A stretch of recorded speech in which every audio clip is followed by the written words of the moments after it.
Hi, my name is Dave Blanchard. It's great to be with you today. I have Jenny Gray, which I'm so excited to have some time with her. Just a quick introduction to me. I'm the CEO of the Og Mandino Leadership Institute. You may know Og Best for the greatest salesman in the world, a perennial bestseller, 25 million copies in 25 different languages. I've had the privilege of speaking all over the world, and I've written 3 books. Today I Begin a New Life, Equanimity, Conquering Mount Entrepreneur, and The Observer's Chair, Discovering the Best You. Great to be a part of this conference. And Jenny, I'm so excited to spend time with you. Jenny is the Coaching and Training and Quality Improvement Manager at Orion, one of the most experienced health coaching programs in the country.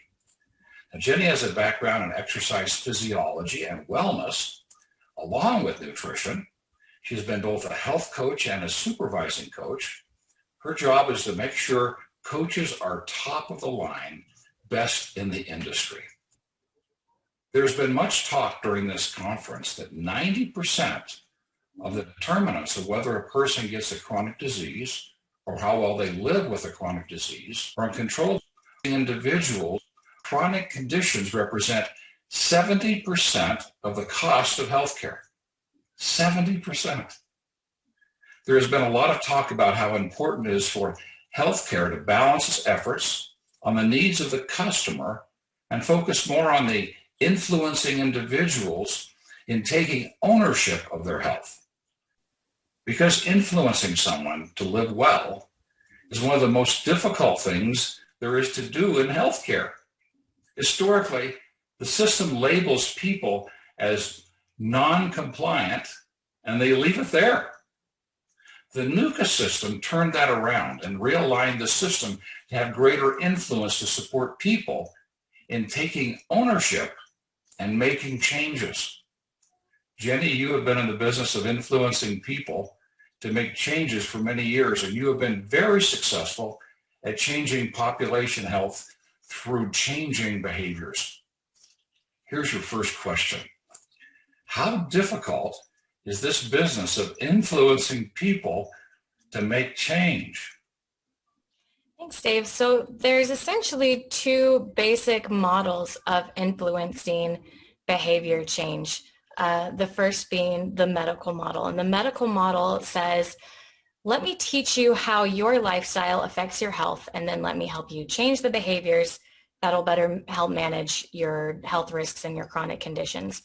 And the shortcomings of that is that the medical model does not take into account how ready a person is to make a change, how confident that person is in their ability to make a change, or how important it is to that person that they make a change. So for example, the medical model would see that a person smokes tobacco products and tell them, hey, that's not good for you. That's going to increase your risk of several different cancers. It's going to increase your risk of heart disease and stroke. You need to quit. And now this person who smokes can be highly confident in their ability to quit smoking and place zero importance on quitting smoking. It's just not something that they want to do. Is that person going to quit smoking? Not likely. Likewise, a person who smokes can feel like it's super important, of the utmost importance, that they quit smoking and have zero confidence in their ability to quit and doesn't feel ready to try. And is that person going to quit smoking? Not until something changes to build their confidence up, not likely. So the medical model of identifying lifestyle risks to health and saying, hey, stop that behavior, is just not very effective. It would only work really if the change was both highly important for that person to make and they have high confidence in their ability to change, which isn't super common. Most people are in some stage of ambivalence about being able to make a big change. And so if you take that same person who smokes and is not ready to quit because they either have low self-efficacy in their ability to make a change or because change is not important to them right now, and their coach hears that they're not ready to make a change with their smoking habits right now, and through empathetic listening, they learn what is really important to this person right now is managing their stress. That's the biggest reason, and that's the biggest reason that they're smoking in the first place. So this takes us into the second model of influencing behavior, and that's the behavioral model. So the first was the medical, the second is the behavioral model. And the behavioral model says, let me help you change the behaviors that you most want to change regardless of whether they will impact your health risks or your chronic conditions. So that coach says, if you're not ready to quit smoking, I'm going to find out what is important for you. And that's what we're going to do. So in this example, finding out that stress management is, the most important thing. We're going to help them learn how to incorporate strategies and system design to help manage their stress levels. They're going to help them understand what crucial moments are happening in their life that are triggering that stress response. They're going to help them overcome barriers that make it most difficult to manage their stress in an effective way. And at no point in time is that person's smoking behavior brought up by the coach unless it's addressed unless it's the participant or the client wants to bring it up as well. They're focused on the goal and the vision that their person has, we call them participants at Orion. So I'll probably fall into that jargon, that participant has. And through that work together, the coach and the participant are going to establish a strong rapport and relationship built on trust, because the participant will feel heard and understand that their immediate concern is being met. So when this participant who smokes becomes more effective at managing their stress and they have this great relationship with their coach, they're significantly more likely to come to their coach and share that they are ready to move forward towards quitting smoking. And it's because their coach supported their autonomy and they never told them what to do.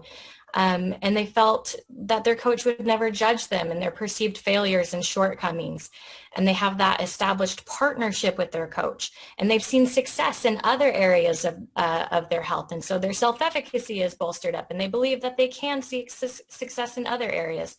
So that was a really long-winded explanation of explaining, we tend to emphasize the medical model, especially in the United States, but it's the behavioral model that really leads to the most significant behavior change. Thank you. When you're reflecting on the behavior model, how important is it to get a lot of people engaged in the process of improving the behavior? It's really the key to population health. Unless you can engage a majority of the population in this process, you're never going to be able to make significant improvements in population health. And that's why NUCA assigned every member of their population a healthcare team whose primary focus was on influencing change. You've addressed a really critical issue. You mentioned empathetic listening, which I just love, because if we listened a little bit more and we know that a person holds back 40% of their energy and cooperation until they feel understood. So we listen until they feel understood. I believe that to be the greatest gift that we can give another human being, is feeling understood. How important is it in your view as you're coaching other coaches and working with clients, to build this trust and this genuine relationship? And I mean genuine relationship with someone when it comes to helping them with their behavioral changes. It's everything. It's everything. Coaches are asking their participants to be so vulnerable and to share really personal information and struggles that they've maybe had their entire life. And as I mentioned before, in the United States, we have emphasized this medical model, and it's ingrained. That's how they've been treated for their entire life. They are very accustomed to meeting a healthcare professional and just sitting there and saying, this is what you need to do. This is what's wrong with you. And they believe that that's the only, we've been kind of programmed to say, like, that's what works, even though it doesn't work, just because that's what we're so accustomed to. And so to your point, it's everything. If you don't have that solid relationship of saying, hey, I am trusting you to be the expert on yourself. When I say a partnership, that's what I mean. If you're the expert on your body and yourself and what you need, I'll be the expert on health and wellness. And together we're going to be a partner and find a lifestyle and behaviors and strategies that work just for you. This is not like I tried this and it worked for me. Like, this is what's going to work for Dave. This is what's going to work for Jenny. Like, it's 100% your life. And that can only work if there's that really strong foundation of trust. Yes. Jenny, if you've had the same experience I have, that's a very special kind of person. So when you're looking for a coach Describe the kind of person that you're looking for. The most important quality that I look for when I'm hiring a coach is their ability to connect with people. It's someone who's able to express empathy, someone who will really listen, someone who is compassionate. I tell our coaches all the time, there's a lot of skills that I can teach, and I do teach our coaches. It is very difficult to teach someone how to make connections with other people. And so that's really an innate skill that I'm looking for, because that's, as we talked about, that's the foundation of everything. Yes, wonderful. Now, you found that right health coach. What are some of the principles? Obviously, you've got a baseline of knowledge. You've hired someone with empathetic skills. What are some of the principles involved in coach training? So in our coaching department, we want our coaches to have as many proverbial tools in their toolbox as possible so that they can be the best resource and support system to our participants as possible. The foundational skill that is emphasized in our training department and is really the bedrock for all other skill building is utilizing motivational interviewing. And for those who don't know, that's a counseling approach developed in part by William Miller and Stephen Rolnick. And it's a client-centered counseling style for eliciting behavior change by helping the clients explore and resolve their own ambivalence. So there's this underlying assumption, like I mentioned before, that you are the expert on yourself. We believe more often than not that you have the solutions to your own problems and that you know what's going to work best for you. And the way that coaches do that effectively with motivational interviewing, I feel like I'm beating the dead horse with a stick, but I can't say it enough, express empathy. And one of the primary ways that our coaches do that is through reflective listening. We need to be able to develop discrepancy between clients' goals and values and their current behavior. So basically their intentions and their actions. I mentioned this before, but most people are in a state of ambivalence where they're straddling that proverbial fence of change where, oh, I want to exercise, but I don't have enough time. I can't keep being stressed all the time, but if I'm not busy, then I'm not being productive. And so coaches are able to pick out what we would call change talk, or words that signal a motivation to change in those examples, that there's a desire to change, there's a desire to exercise, there's a need to manage stress more effectively. And there are valid barriers that are blocking these changes from coming to fruition. And our coaches are able to reflect that change talk, that motivation to change back to the participant, and they're able to hear their own argument for change reflected back to them. And the motivation to change is 100 times more powerful when it comes from yourself. Avoiding argumentation is another really big principle. In our current healthcare model, we have experts who tell patients what to do and expect them to just go do it. And they're often frustrated that they don't. And so people hate being told what to do. And there is an innate desire to just resist being told what to do, even if it's good for you. And we think of like teenagers when we think of that, but we do it as adults all the time. We hate being told what to do. And so coaches do not take the expert approach. They believe that the participant's the expert on themselves. No one knows what the participant needs better than them. So they listen to what they want and they allow them to take the lead on their own health and wellness. We want to engage them in the management of their own health and wellness. That's the mission statement at Orion. Rolling with resistance is another important thing. Even people who are motivated to change can offer resistance to change. And so instead of creating a conflict with the resistance, coaches use open-ended questions, complex reflections, affirmations to empathize and fully understand our clients' perspective and their vision. And through that empathy and communication style, you create more trust, you reduce resistance, and you really create a safe space for your client to explore and discover things for themselves that they might not have had the opportunity to do before. And then finally, just supporting self-efficacy. Just this year, our coaches are actually engaged in a year-long training course on supporting self-efficacy. So I could talk about this for a while, but I'll keep it brief. So just the self-efficacy, if you're not aware, just the perception of how a participant or a person is able to handle a task or cope with a given situation based on the skills they have and the circumstances they face. And in order to be successful, participants need to believe in their abilities as well as have the necessary tools and resources to be successful. And that's something that our coaches do really well, of affirming strengths that currently exist and helping them connect the dots of how to use those strengths to be successful what they want to do, and also recognizing gaps in their skills and saying, hey, it sounds like you're wanting to do this and there's a disconnect. Let's talk about that. Let's build your skills and your abilities so you feel more confident and ready to take this on. Wonderful, Jenny.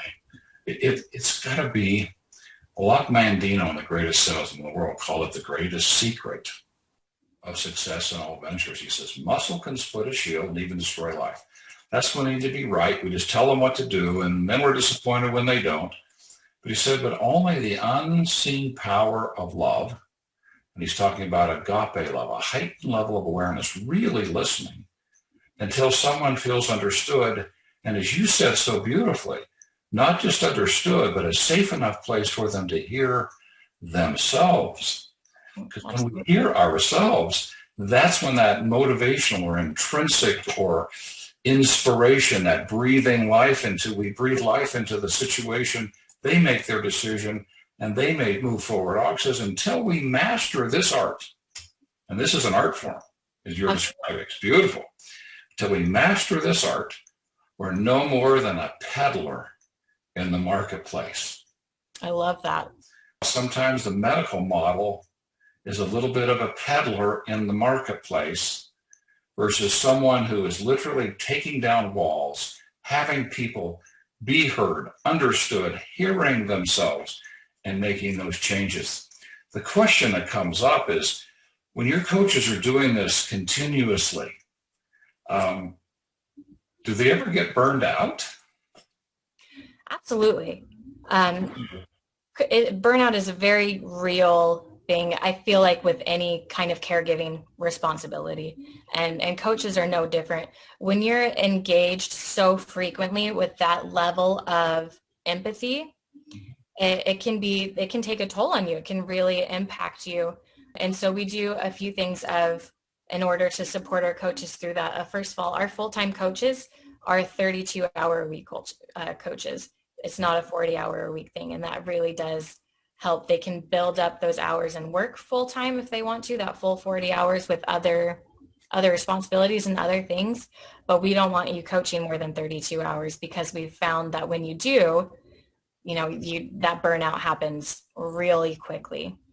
And also, I feel like it's an important understanding as a manager to meet frequently with your coaches so you can and have a great relationship with them. It's not just about having relationships with your clients. You want to have relationships with your coaches so that they feel safe in talking to you about if they're experiencing those feelings of burnout, and if they're going through a difficult time, or if they have a relationship with one of their participants that they don't feel great in their approach. They want to talk about it. They want to learn how to do better. And they can only do that if they feel comfortable and safe with you, and safe to share those feelings before they really get out of control. So it's just like we want to emphasize prevention in the medical industry. Same thing goes for our coaches. We want to catch it burnout early, not when you've already crashed and burned. Practice what you preach, which is great. Exactly. How much time does a coach spend with a given participant in accomplishing this goal?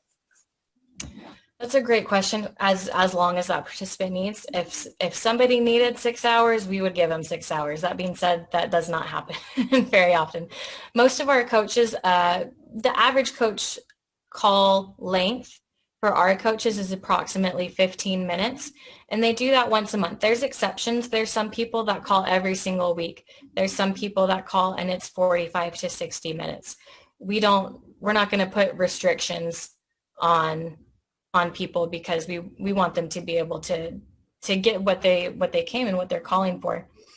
But on average, 15 minutes. And honestly, when you're using that motivational interviewing style of communication, when you're not just assessing and saying, Okay, tell me about your exercise. Okay, great. What exercises are you doing? Okay, great. How'd you feel? Did you notice any changes? Did you lose weight? Like all of these just checkbox answers, these yes or no questions. When you're just asking open-ended questions and when you're just reflecting back what the participant's giving you, 15 minutes, you're able to engage them. You're able to focus in on what's important to them. You're able to evoke change talk and understand their motivations for change. And you're able to help them create a very specific plan for what they want to do the next month until they talk to you again. It becomes plenty of time when you have a really strong communication style. So you have the style, you have the trust. So when the trust has been established, that bridge has been built, if you will, into their world. It's very easy just to step right back into that bridge and step right back into their world and reestablish that. That's it's such a beautiful secret of success. It's almost antithetical to everything that we learn outside of this kind of a discussion. Yet this is the secret. Absolutely. And that's why we've seen so much success with our model and with the people that we work with. Thank you. We're going to have that participant every once in a while has got a tremendous emotional need. What do your coaches do in terms of the role they play in identifying and addressing and being a catalyst for those who are struggling with emotional problems and getting them the help they need? Do you see that very often, that kind of a stigma barrier to getting that kind of health? And have you found that it's somewhat generational with some people? I would agree. I would agree with that. Statistics show that it takes an average of 10 years for when particularly mental health issues arise to when someone actually goes and seeks treatment for them. 10 years is a very long time. I feel like from a generational standpoint, if we're using our little code names for them, baby boomers and Gen Xers, there's a lot more heavy stigma associated with mental health care. And you have a little bit more resistance to seeking therapy and counseling. Whereas I feel like a lot of millennials, especially younger millennials and the Gen Zers, I feel like they're already in therapy. they got an early start. They're like, we're all messed up and we got to go. So I do feel like there's a little bit of a generational thing in there, but the stigma is very real. There's this prevalent idea of, if I seek counseling or if I seek therapy, that's an admission that there's something inherently wrong with me. Whereas coaches can help show them, being like, it's not that something's wrong with you. It's that this is your vision that you've got for yourself and your life. And they have tools and they have strategies that I can't help you with, but that they can give you to help you reach that vision that you've got for yourself. And when you frame it like that, it's framed differently. It's not that there's something wrong with you. It's that you're building yourself up and you're working towards something better. Excellent. And in addition to the emotional challenges where someone might need a therapeutic intervention, areas like financial and social and physical, do you also have experts in those areas if you need something beyond the coach? So, our coaches do not need to be CPAs, therapists, we don't need to be experts on everything, and that's not realistic. One of the great things, first of all, with motivational interviewing is, again, that belief that you have most of the answers yourself and that we can help you come up with a lot of those answers in different dimensions of wellness that we're not necessarily experts in. And then also, yes, we help navigate the healthcare system. So if there is something specific that we cannot do, we are going to help you understand your benefits. We're going to help you understand what national resources are available. We can help you find local resources that are available. We are going to help you engage, that's what we say, engage in the management of your own health and wellness. We're going to help you find the resources that you need and whatever dimension of wellness that you are looking for so you can receive the highest quality of care. Thank you. That's a beautiful description of the scope of the practice. One more topic. What does it mean to be a strength-based coach? Yes. So this is something that is really important to me personally. Of people are so much more motivated to do more, and they believe that they can do more when you take a strength-based approach. And so what that means is that we're going to ask you questions that help you identify your own strengths. We're going to ask you to reflect on experiences of strengths that you exhibited. And we're going to help you identify what your personal individual strengths are. And then we're going to say, great, so you're determined. Like, you used the word stubborn, but really what you're like, you're determined. You're a persistent person. You're like, how can we use that persistence to overcome this barrier that you're using? Or be like, you're someone who's so creative. Look at the solution that you found for this other issue that you had. How can we apply that same creativity to this situation? And when you use a strength-based approach, and people are more excited about change, they have a more positive feeling, they want to do more, rather than if you're just constantly pointing out deficits. If somebody came to me and they had a goal of exercising 5 days a week for a month, and they came back and they were like, ugh, Jenny, I did terrible. I only exercised 2 days the entire month. Like, what? I totally messed up. It did not work. So if I immediately went into, oh man, that's awful. I thought we had such a good plan. Like, let's talk about what went wrong. We just missed out on an opportunity. The fact was is that they weren't exercising before, and 2 of those days that month they did. What went right on those 2 days? Let's talk, like, 2 days you were successful. So what made those 2 days special? Let's talk about what went well. Let's talk about what your thought processes were on those days. Let's talk about what barriers either didn't exist or you overcame on those days and how you overcame them. And when you emphasize what went right and what you're doing well and what your strengths are, it's much easier to fill in those gaps of being like, okay, so we know that when you put your alarm across the room on those 2 days, so you had to physically get out of bed in order to turn it off, like, you were a lot more likely to exercise those days. So let's just try that again next month, of like keeping your phone across the room or whatever it might be, rather than being like, oh, what went wrong? You were tired. You hit the snooze button. Okay. Like, nah, like I get it.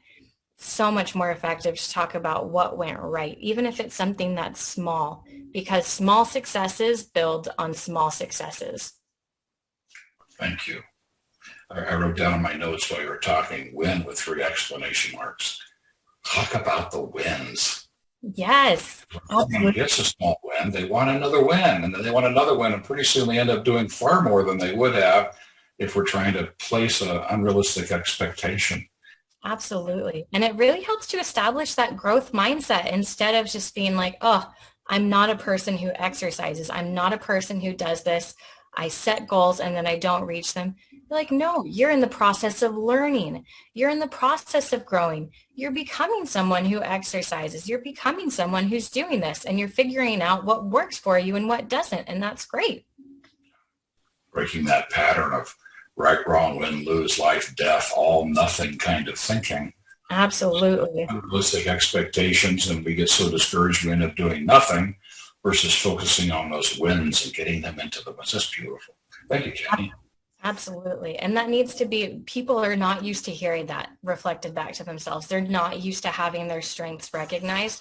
Or if they are, then they're used to hearing it in a negative light of, I'm stubborn, I'm bullheaded. It's always framed with a negative connotation rather than a positive one, being like, no, you're resilient, you're perseverant, you're determined. You've got all of these great things that you can recruit from your personality.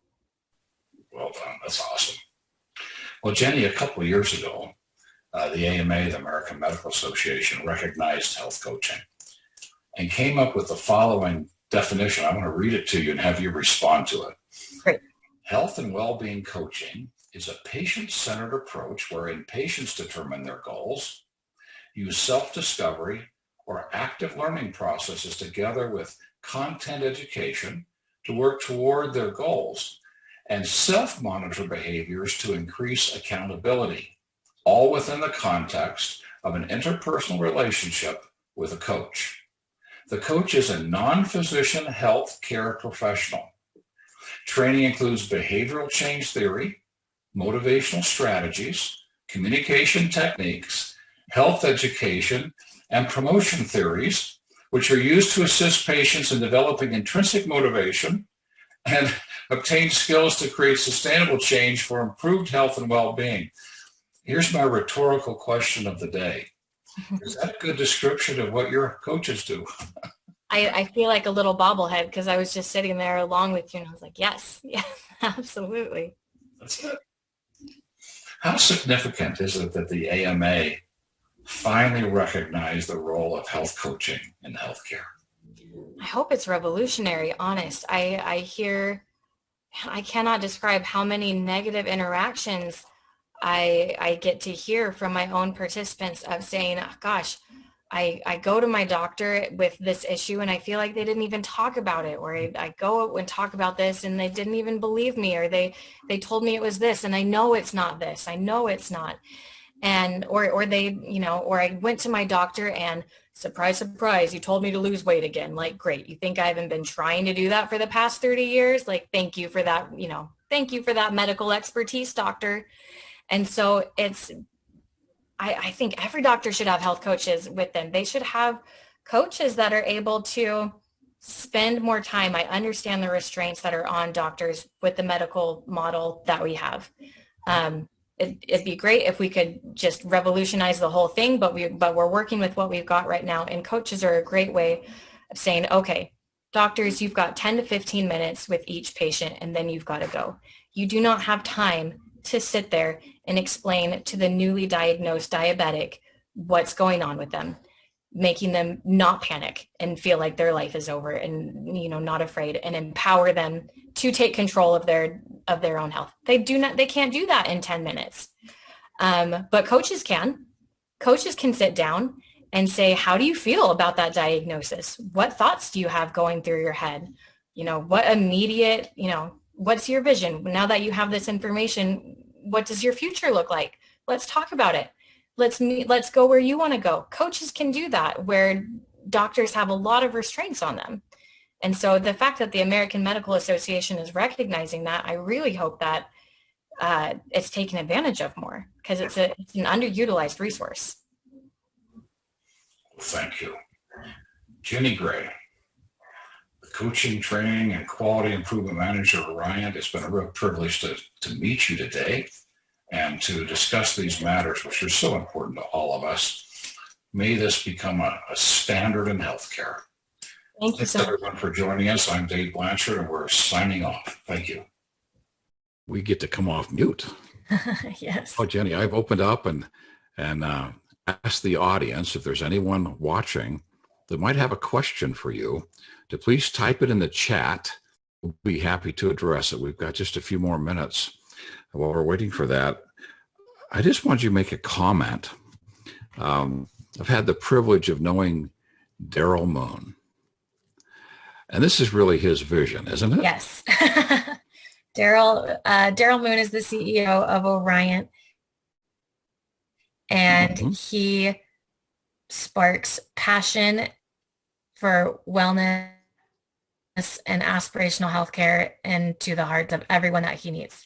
He's got a very infectious enthusiasm and passion for this topic, and it's a pleasure to have an entire conference dedicated to this subject. Yes. A former hospital administrator who is very deeply ingrained in the medical model that you talked about. And now the advocate for this kind of healthcare. I made a note when you were talking it. I just put personal touch. It's like the thing that's missing in medicine is the personal touch. And you said the doctor has 15 minutes. He doesn't have time.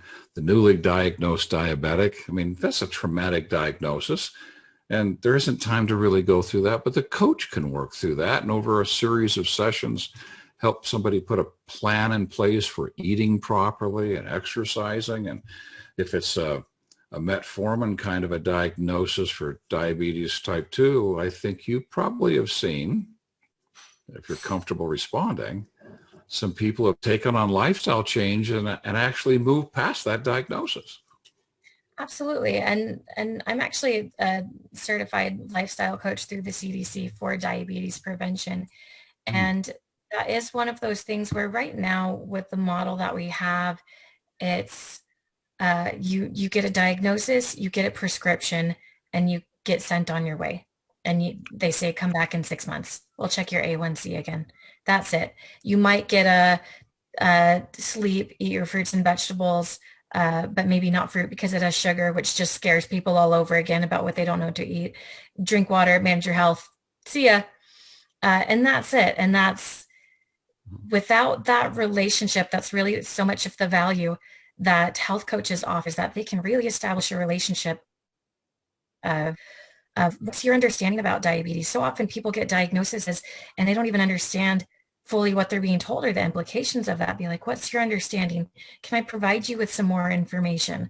What thoughts do you have about the information I just provided you? Okay, great. What stood out to you from that? How do you want to integrate that into your current lifestyle? You know, taking the time to establish that relationship, find out what's important to them, meeting them where they're at, and then building on those small behavioral lifestyle changes. I mean, that really can have significant impacts down the road. And like you were saying, to the point specifically with type 2 diabetes, you know, the accumulation of those different lifestyle changes can get to the point where you can manage it on your lifestyle without medical intervention. And that's actually a goal that a lot of people have, is that they want to be able to do it by themselves. They don't want to be reliant on medication and prescriptions. And so often people are shocked to find out they can even do that. You know, they're just told to take a pill and that's it. That's their life for forever. There's nothing you can do about it. So absolutely, that's the role that a coach can play within our current healthcare system is a very underutilized value that we have right now. Now, take you someplace. I hope we can go here. We've got HIPAA regulations, so we can't use names. But you've been a health coach. You're on the front lines, and you're also training the coaches at Oriant. Just go back in time for a moment. And if you could share with us, without details that would disclose any confidentiality, one of your favorite moments as a health coach working with a participant in the program. Oh, I love that question. I have so many. I'll think of one of my more recent ones. I had a participant that I worked with for, I think, maybe 3 years. And I started working with him. He had a very clear goal. He had an adult daughter who was getting married. And his primary motivation was that he just wanted to look good in her pictures. He was very concerned about, he called it ruining her pictures. And so that was his primary motivation. And I met him where he was at, and we talked about different lifestyle behavior things. And he lost weight, and he felt really great about his daughter's pictures. And it was one of those moments where after the wedding, I was like, okay, well, what's motivating you now? The wedding's over and done with. The pictures are taken. You've made all of these changes. We've got to go a little bit further now and think about really what is important to you. And he started reflecting on, well, I used to be a really avid tennis player. And since I've lost weight and I've been a little bit more active, my knees feel a lot better. I'm more competitive on the tennis court. I think I could do better. I think I could join a league. And it started into, oh man, I feel so much more hydrated when I'm drinking water regularly instead of leaning onto coffee and soda, and alcohol, all of which he was drinking fairly regularly. And oh my gosh, when I stopped drinking so much caffeine and alcohol at night, my sleep started improving tremendously. Now I don't even need as much caffeine, and now I'm feeling great. And it just started building and building.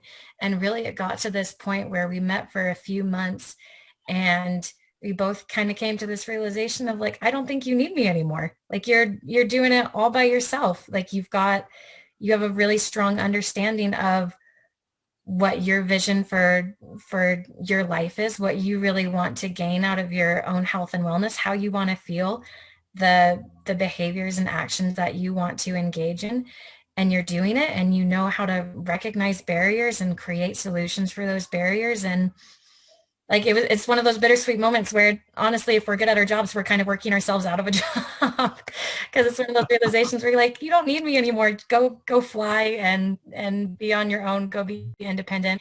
And it's bittersweet because you've made great relationships with these people, and it's also so unbelievably rewarding to see the transformation over a few years from just focusing on I want to lose weight to, oh man, I want to be an energetic grandpa. I want to go on mountain biking adventures with my wife. I want to be in a competitive tennis league. I want to make like the 25-year-olds have to race back and forth across the court and wear them out. It just kind of revolutionized his vision of retirement, and it was amazing to see. That's wonderful. I want to leave you with just two thoughts, all those who are watching. If you or someone you know would love to have this kind of a career where you get to spend your day transforming lives, listening, taking down walls of resistance, releasing energy and cooperation as people take on their own health. And you said getting from attention to action, actually helping them get real and have those wins. Make sure you talk to Jenny at Orion and see what kind of opportunities might be available. And also, if you're an employer and you've got a health plan in place, and I might get in trouble for saying this because I wasn't asked to say it. I just know Daryl and his team.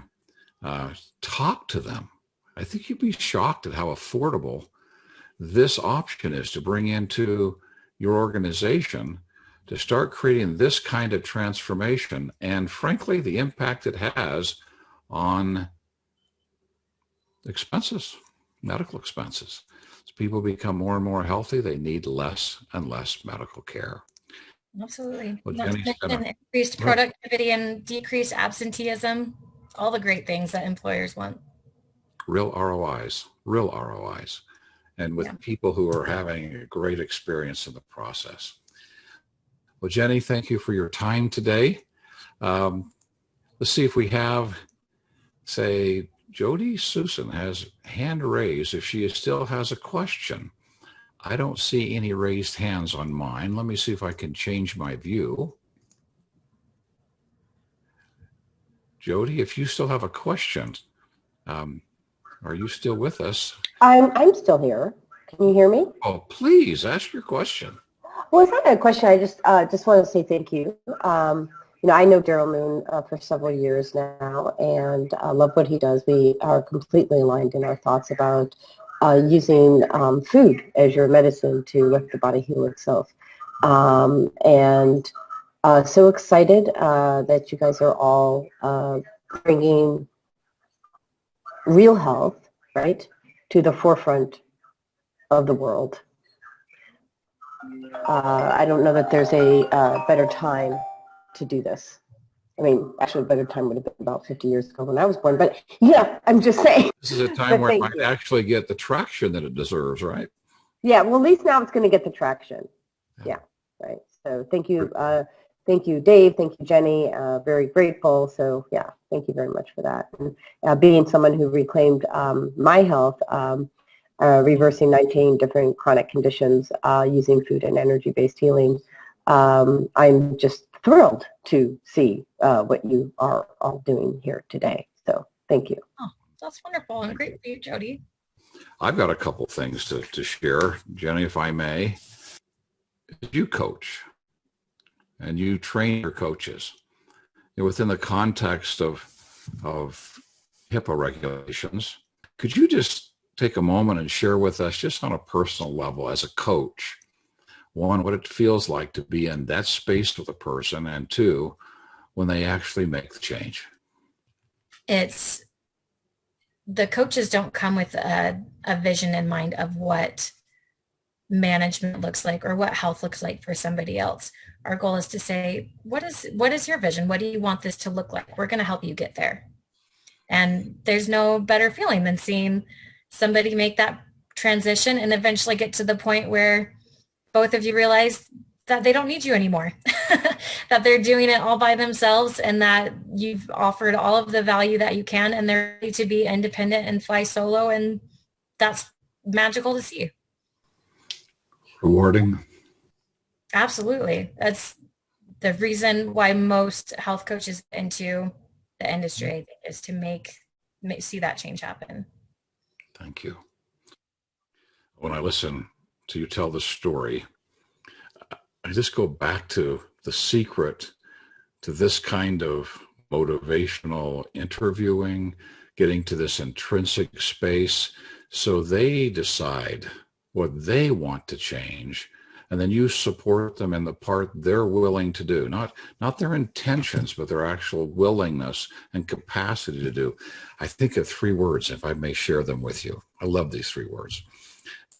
The first is empower, which means to have someone stand in their own power, and to encourage, to add to their core, la core. Now, I probably offended everybody who speaks French. The heart, to help them get to the heart, to their own courage to be able to take this on. And the last word is inspire. Now, it happens to be my favorite word. Inspire means to breathe life into. What a great thing to do as a profession. Just congratulations for all you're doing, what Orion's doing. Are there any questions that I didn't ask that you would like to address? Anything that comes to your mind? Oh, that is a good question. Just gonna take a moment. I think, I feel like if there was maybe one message I would love to get across is just really how big of an impact coaches can make within the healthcare context. Throughout this conference, the NUCA system has kind of been put on this pedestal as the kind of healthcare system that we all want to aspire to, that emphasizes relationships and uses that behavior change model. And as it really is aspirational, and hopefully we can get to that point someday. And at the same time, we have a model right now that we need to work within. And health coaches are a very easy and relatively inexpensive way that can be immediately incorporated without huge bureaucracy, structural changes. Having coaches that can really develop relationships with patients and understand their lifestyle, understand their why. We say that a lot in health coaching, like, what's your why? Why do you choose to do the things the way you do? Why, what's your motivation for changing? Coaches can do that. And that's why they're such a valued member of the NUCA system team. Every NUCA system team has a health coach. They have someone who is a master at motivational interviewing. So they can help people who are not motivated to change currently. They can move them along that progression to where they are more motivated to change.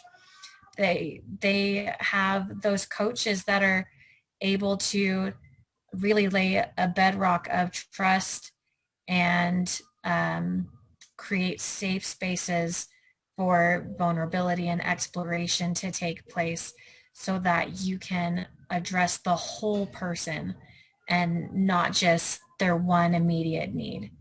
And so I feel like maybe that's what I'm hoping is something that comes out of this conference, is the recognition that there's shortcomings within the healthcare system. And so often there's this mentality of, well, we can't change this, and we can't change this, and we can't change this. So, like, great dream, but it's not going to happen. Well, health coaches are a fantastic way of getting us one step closer, of having someone who can navigate the healthcare system, who can help connect patients to more specialized care when needed, and can, most importantly, establish those really strong relationships, express empathy, show that compassion, really invest in the patient themselves. And it's going to have a positive impact on overall population health. And when we can do that, we can lower our costs, which are exorbitant in the United States. We can have a healthier population. We can have lower claims. We can have reduced absenteeism, increased productivity, all of these great things when we have a population that's engaged in their health. And health coaches are a really excellent component to do that, make that happen. Thank you. So health insurance premiums are a huge part of the expense for running an operation. If you've got a large company. And they go up every year. They go up every year. And if you could catch the vision of having, like, talk to Orion and Daryl Moon, we have to take our hat off and say, Daryl, what a vision.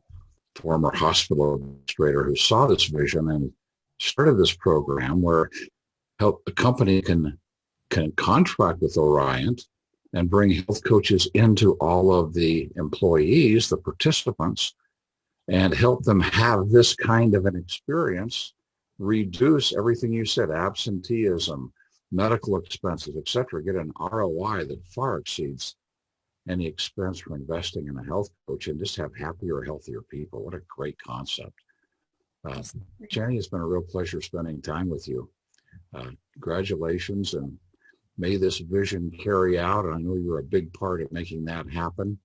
And so excited for this conference, this aspirational health conference, where we pulled together so many wonderful people to talk about what's possible. And we have that tendency, you said it, can't do that, but we could do this. We could actually have health coaches step into a corporation and work with the individuals and cut health costs down and protect that line item called health insurance premiums. So what a great thing. Jenny, thank you. Blessings to everyone. Have a great day. We're signing off. Thank you, Dave.